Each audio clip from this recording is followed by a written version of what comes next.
कहते हैं इंसान जुर्म करने के 100 रास्ते होते हैं, लेकिन उसके जानने के 101 तरीके होते हैं। इसी बात पे कहानी सुनाती हूँ, क्योंकि हमेशा सच आपके साथ नहीं होता, हमेशा आपके हित में होता है। झूठ कितना ही पैर फैला ले, वो हमेशा खामोशी से सच्चाई को एक बार उगल ही देता। शांत था। इसी बात पे कहानी सुना, न झगड़ा न झंझट, किसी तरीके से। किसी राज्य में एक राजा रहता था, उसकी 3 रानियां थी, लेकिन तीनों से एक भी संतान न अपने आप से। वो राजा परेशान रहता था कि मेरी 3 रानियां हैं, होने के बावजूद मेरी अभी तक एक भी संतान नहीं है। मेरे बाद मेरा पूर्वज, मेरा राजपाट कौन संभालेगा, वो उसके ये चिंता खाई जाती थी। वो हमेशा यही चिंता में उसकी उम्र बीतती जा रही, मतलब वो सोच रहा था कि मैं बूढ़ा हो रहा हूँ, मेरे साथ 3 रानियां हैं और मेरे तीनों रानियां के किसी से भी संतान उत्पन्न न हुआ है। अब मैं करूँ तो क्या करूँ? उसी समय उसने सोचा कि क्यों ना एक यज्ञ कराऊं और एक महात्मा से बात करके यज्ञ कराऊं, तो शायद हमारे अगर कुछ पाप हो चाहे दोष हो तो वो कट जाएगा। तो वही सोच ही रहा था कि वो एक दिन जंगल में शिकार खेलने के लिए वो गया और जंगल में शिकार करते हुए लकड़ी को बेच आता, क्योंकि उसे एक साधु मिला तो उसने कहा कि महाराज जो आप बताइए कैसे हैं? तो बोले मैं क्या बताऊं महाराज, जो मैं बहुत चिंता में हूँ, जो मेरे कोई संतान ना है और क्या मेरे जीवन में कोई संतान होगी भी या नहीं, कि मैं ऐसा ही सदा के लिए रह जाऊंगा। तो उस महात्मा वो साधु ने कहा कि आप चिंता मत कीजिए, आपके बेटा कुछ दिन बाद आपको एक स्त्री मिलेगी। राजकुमारी तो नहीं कह सकते हैं, वो गरीब लकड़हारे की बेटी होगी जिसके बीत गए संतान आप विवाह करने से आपको घेरने लगता है, बच्चे की उत्पत्ति होगी जिसमें से एक पुत्र एक पुत्री होगी, वही आपका राज संभालेगा। लेकिन हाँ, इसमें कहा जा रहा भी आपका सबसे बड़ा चीज है कि जिस रानी, जिस राजकुमारी या फिर जिस लड़की के माथे पे चंद्रमा हो, उसी लड़की से आप विवाह कीजिएगा। तो बच्चे में भी जब आपके बच्चे होंगे तो उसके माथे पे चांद और हाथ में तारे बने रहेंगे, इसलिए वैसे ही लड़की को आप ढूंढ के विवाह कीजिए और आपको संतान की प्राप्ति जरूर पत्थर को उठाता है, उसके नीचे देखता है। ऐसा करते हुए राजा ने फिर अपना सोचने लगा कि मैं ऐसा किससे विवाह करूंगा जिससे उसके माथे पे चांद बना होगा। उसे समझते ही अपने मार दूं। राजा ने जब वो वापस आ गया, उसने मंत्री से कहा कि मंत्री जी, मेरे तो ऐसे दुविधा हैं और वो जो क्या आपको पता है कि ऐसा कोई है जिसके माथे पे चांद बना हुआ है, जो के लिए आता है ना, उससे विवाह करने से मुझे 2 संतान की प्राप्ति होगी। उसने कहा महाराज, हमारे पास के गांव में एक गरीब लकड़हारा है जिसके खाने के लिए भी लाले पड़े रहते हैं। वो रोज लकड़ी काटता है और वो जंगल में जाके काटता है लकड़ी और शहर में बेचता है। उसकी बेटी है जिसके माथे पे चांद बना हुआ, उसे चंदा के नाम से जाना जाता है। हाथ धो बैठता है, ठीक है, उसे बुलाइए और मैं उससे विवाह का प्रस्ताव भेजे। जैसे ही बात सुनी उसने विवाह का प्रस्ताव उसने भेजा, तो उसके हमारे राजा था, रानी जीवन का कुमार था, उसने बात को स्वीकार कर लिया और स्वीकार करने के बाद उसे जब राजा को महात्मा के अनुसार कहे बात उनके माधव मर गया है और उसे सांप ने काट लिया है, संतान की प्राप्ति होने वाली रही। लेकिन उसी बीच राजा को युद्ध के लिए जाना था, तो राजा को जाना पड़ा। और राजा ने कहा, राजा जब जाने लगा तो रानी की जो चौथी रानी थी उसने कहा कि महाराज जब आप चले जाएंगे तो मुझे जब पढ़ाई लिखाई के जो बच्चे का जन्म देने का समय आ जाएगा तो मैं उसे कैसे देखूंगी और मैं अकेले क्या करूंगी। माधव जो था वो उसने कहा कि मैं जा रहा हूँ तो मैं यहाँ पे एक घंटी रख देता हूँ और तुम जब इसे 3 बार बजाओगी तो मैं आ जाऊंगा। उसने कहा ठीक है, लेकिन राजा तो यहाँ कहते हुए वो चला गया। लेकिन ये जो 3 रानियां थी उनसे बहुत जल्दी थी। उसने कहा कि कौन ऐसा बोलता है कि घंटी बजाने से राजा आ जाता है, तो वो ना राजा उल्लू बना के चला गया। ऐसे चिढ़ाने के लिए उसे ये सब बातें हमेशा के लिए बोलते रहते थे। उसने सोचा कि क्यों ना एक बार बजा के देखे राजा आते हैं कि नहीं। उसके बाद वो जैसे ही बजाए वैसे ही राजा शाम होते होते वापस आ गए। उसने कहा क्यों बजाए तुमने? बोला मैंने बजा के देखना चाहता था, देखना चाहती थी कि क्या सही में ऐसा होता है या नहीं।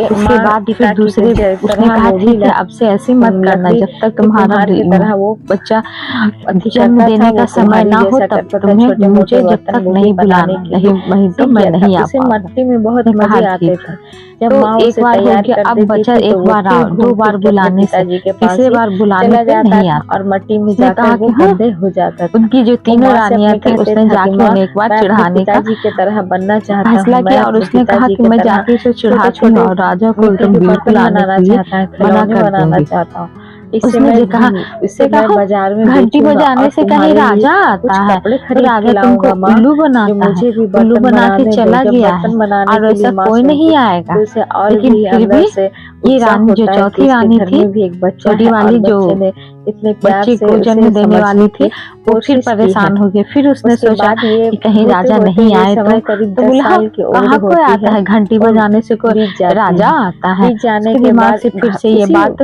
घूमने लगी कहीं राजा नहीं आए तो मेरा बच्चे का जन्म समय कौन रहता था। उसने क्या किया फिर से एक बार घंटी को बजा दिया और घंटी को बजा देने से राजा फिर वापस आए। राजा वापस आए तो उन्होंने कहा कि तुम्हें मैंने मना किया था ना रानी, मैं युद्ध पे हूँ, मैं युद्ध पे जब युद्ध कर रहा हूँ और तुम मुझे बीच बीच में घंटी देके बजा देती हो तो ऐसा मत करो, मैं नहीं आ पाऊंगा। और राजा गुस्सा होकर फिर उससे कहा अब तुम कितनों बार घंटी बजाते रहो, मैं नहीं आऊंगा। सबके बारे में नहीं कुछ भी नहीं पता था। राजा ये कहते हुए चला गया। तीनों जो रानियां थी उनकी ये बातें वो समझता था, उनकी ये बातें जो राजा ने कही थी उनको उसे पूरा लेकिन ये बात योजना उसका पूरा हो गया। उसकी योजना ये थी कि जब इसके बच्चे होंगे तो इसे मार के फेंक दिया जब पानी जाएगा।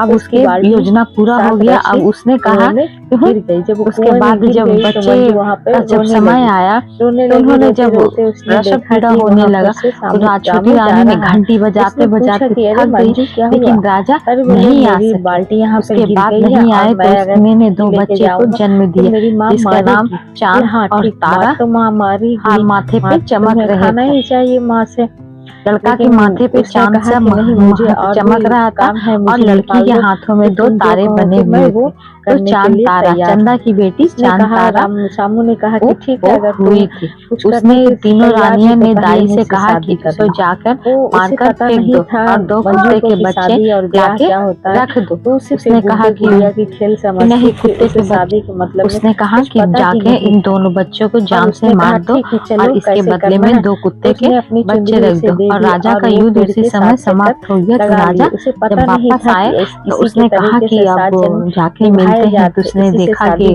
पूछा अपनी छोटी रानी से मिलने गया तो सबसे पहले पूछा कि रानी हमारे बच्चे कैसे हैं।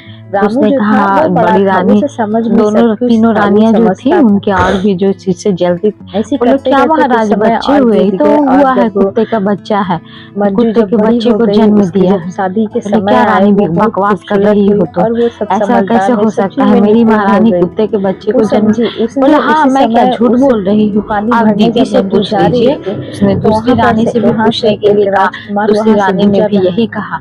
मैं क्या कहूँगी, बड़ी दीदी से पूछ लीजिए। तीनों रानियों से ऐसे पूछा तो राजा को सच में विश्वास हो गया कि इसने इंसान के बच्चे को नहीं कुत्ते के बच्चे को जन्म दिया है। और इस रानी को गुस्से पर आकर कहा कि ऐसे रानी को रखने से क्या फायदा जो जब राजा के बच्चे को जन्म दे, इसलिए इसे हटा दो यहाँ से, राजमहल से निकाल गया। और राजा ने उस तीनों रानियों की बात मान के छोटी रानी को गाँव से बाहर निकाल दिया। अन्य कार्य हो जैसे ही निकाल दिया तो वो नहीं पिताजी चिंता में फिर से पड़ गए कि बताओ मैं इतना शादी ब्याह किया मेरा लेकिन मेरे पास बच्चे नहीं हुए। नहीं होने के बावजूद भी वो